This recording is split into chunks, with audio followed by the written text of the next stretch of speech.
Amsterdam, capital of the Netherlands, takes its name from the river Amstel, which flows through the city. In the 13th century, a dam was built in the mouth of the Amstel, and the city grew up around it. Once providing trade and transport, today the Amstel's main use is recreation.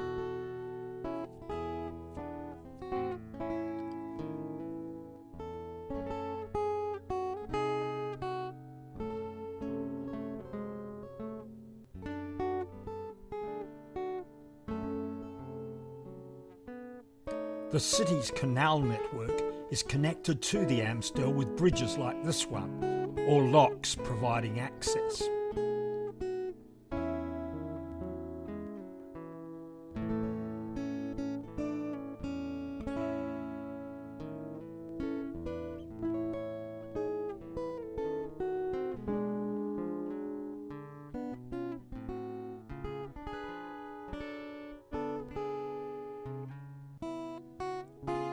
Near the Amstel, Amsterdam's central station overlooks a small artificial lake. Designed by Dutch architect Pierre Cuypers, it was completed in 1884. Cuypers also designed the Rijksmuseum, which bears a striking similarity to Central Station.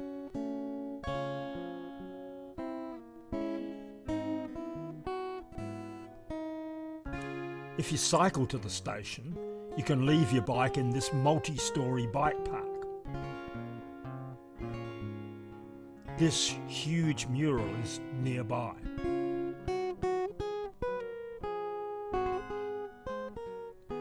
This building dates back to the 17th century and was originally a warehouse. Amsterdam's many beautiful canals are a highlight of this city.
Amsterdam's canal houses are famously narrow.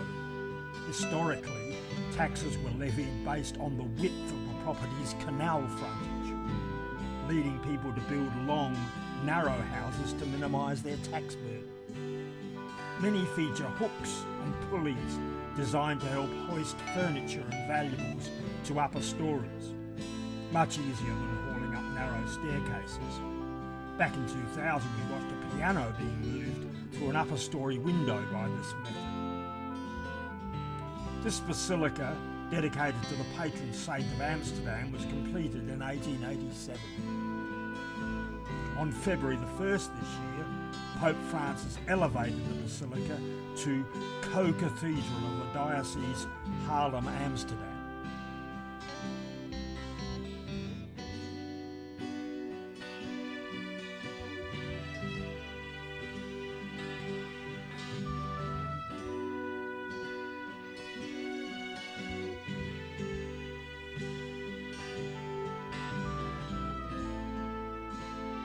Completed in 1631, the Westerkerk, or Western Church, was one of the first churches built as a dedicated Protestant church, and it remains the largest Protestant church in the Netherlands. The spire is a whopping 87 metres tall.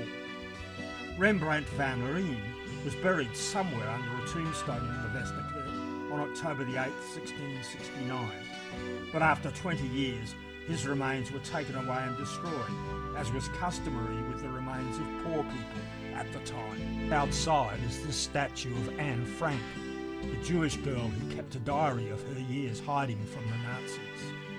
The house in which she hid is just a little further along the canal and has been preserved as a museum. You can see the queue stretching along to the church.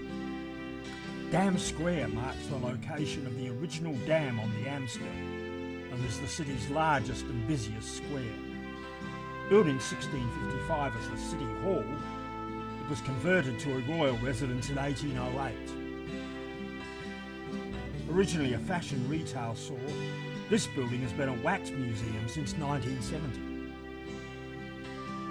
Magna Plaza was originally the Amsterdam post office, but since 1992 has been a shopping centre. Extensive renovations were carried out before the shopping centre opened.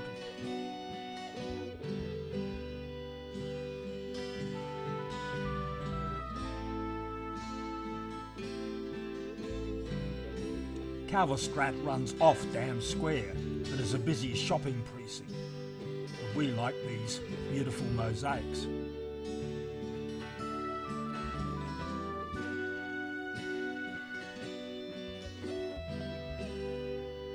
And here are a few other interesting things we found while wandering around the city.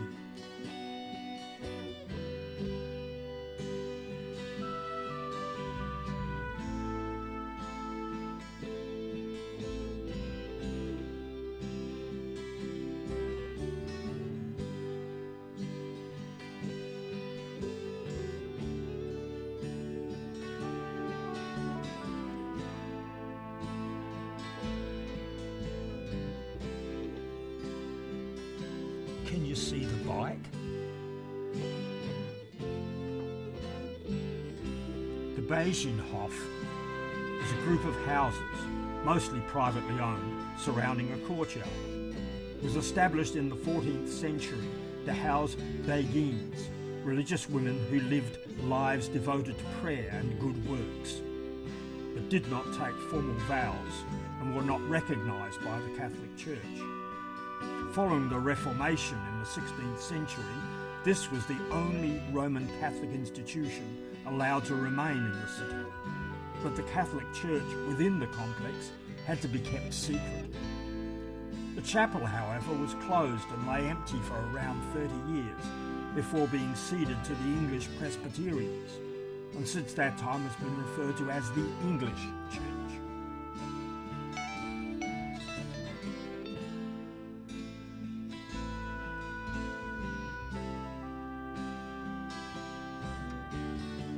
This tower, built in 1470, was one of two standing either side of a city gate. The upper section was rebuilt in Renaissance style in 1620, following a fire. In the 17th century, the guardhouse alongside the tower was used to mint coins.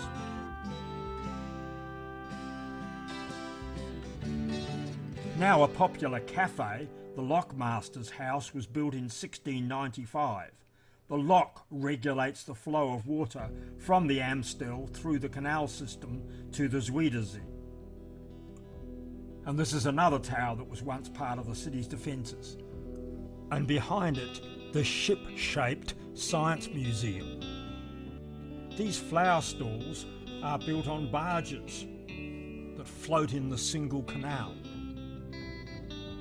The market dates from 1862, when growers would bring bulbs and flowers onto the city on barges. Amsterdam's infamous red light district. Even in the middle of the day, scantily dressed ladies parade in shop windows, but we thought it best not to take their photos.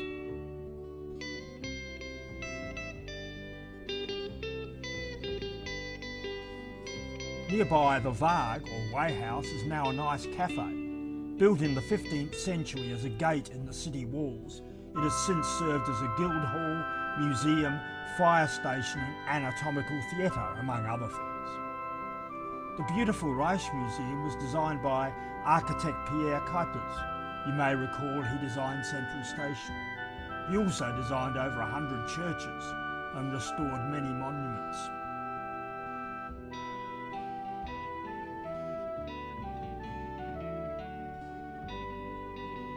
Inside is an amazing collection of Dutch art.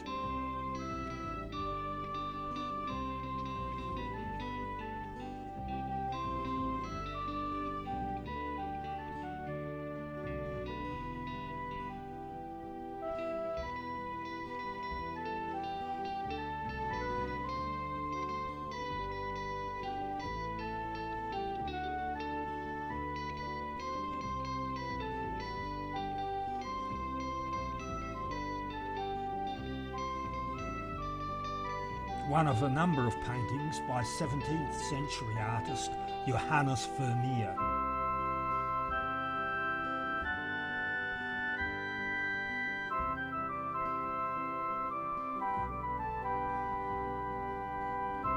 Rembrandt's The Night Watch is simply stunning. It was once larger, but a section was cut off from either side so it would fit on a wall. And here's the man himself.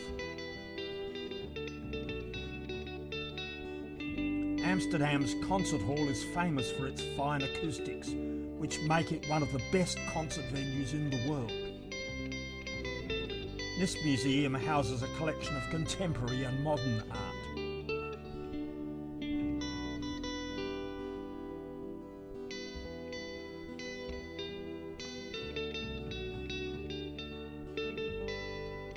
The Vondelpark is a beautiful green space in the centre of the city, near the museum quarter, named after the 17th century playwright and poet Just van den Vondel. The park is continually sinking and has to undergo major works every 30 years to prevent it from becoming a huge lake.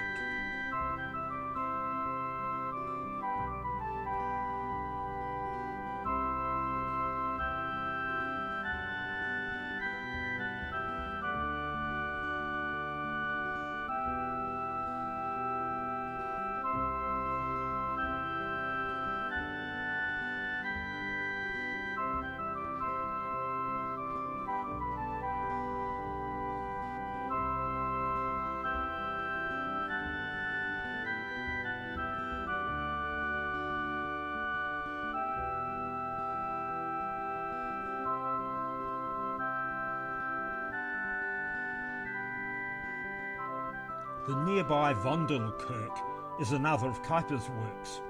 It hasn't served as a church since 1977 and now contains the offices of a number of small businesses. The main church hall is a concert venue, which can also be hired for events such as weddings.